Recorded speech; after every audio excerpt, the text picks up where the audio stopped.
নিরাপত্তার গাফিলতির সুযোগ নিয়ে ফের চোর চক্রের দাপট। এবার টার্গেট শিক্ষা প্রতিষ্ঠান। খোয়াইয়ের গণকি দ্বাদশ শ্রেণী বিদ্যালয়ে দুঃসাহসিক চুরির ঘটনায় চাঞ্চল্য ছড়িয়েছে এলাকায়। জানা গেছে, শনিবার পঠন পাঠন শেষে নিয়মমাফিক স্কুলে তালা দিয়ে বাড়ি ফিরেছিলেন শিক্ষক ও কর্মীরা। রবিবার সকাল প্রায় 10টা নাগাদ স্থানীয় বাসিন্দারা দেখতে পান মহাদেব টিলা এলাকায় অবস্থিত বিদ্যালয়ের অফিস কক্ষের গ্রিল ভাঙা অবস্থায় রয়েছে। সন্দেহ হওয়ায় সঙ্গে সঙ্গে বিষয়টি স্কুল কর্তৃপক্ষকে জানানো হয়। খবর পেয়ে শিক্ষকরা এসে দেখেন অফিস ঘরের ভেতরে সবকিছু এলোমেলো, আলমারি ভাঙা, গুরুত্বপূর্ণ নথিপত্র ছড়িয়ে ছিটিয়ে রয়েছে। শিক্ষকদের দাবি, ওই আলমারিতে ভর্তির জন্য রাখা প্রায় 30,000 টাকা ছিল, যা এখন নিখোঁজ। ঘটনার খবর পেয়ে খোয়াই থানার পুলিশ ঘটনাস্থলে পৌঁছে তদন্ত শুরু করেছে।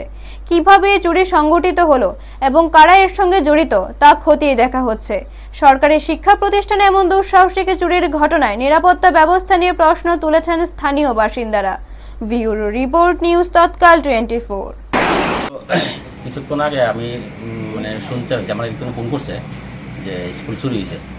তারপরে আইলাম, এত দেখলাম ঠিক আছে, স্কুলের তালা ভাঙ্গা, চোর ঢুকিয়া ঘরের ভিতরে যতগুলি গোডরেজ আছে সবগুলি গোডরেজ ভাঙ্গা। এখান থেকে সঙ্গে দেখলাম আমি পাইছি যে এখানে পুলিশ পিএস থেকে আইসে, লোক একজন আইসে, তারা দেখতেছে। তারপরে এই আমাদের স্কুলের যে হেডমাস্টার ইনচার্জ আছে তাই নিয়ে আইসে, সবাই এখানে আইসে। আবার পরে তদন্ত করে দেখা গেল যে স্কুলের সমস্ত জিনিসগুলি এমনিতে ঠিকঠাক আছে, কিন্তু এখানে এডমিশনের বর্তমান সময়ে এডমিশন চলছে। এখানে 20-30,000 মতো টাকা ছিল, ওই টাকাটা নাই।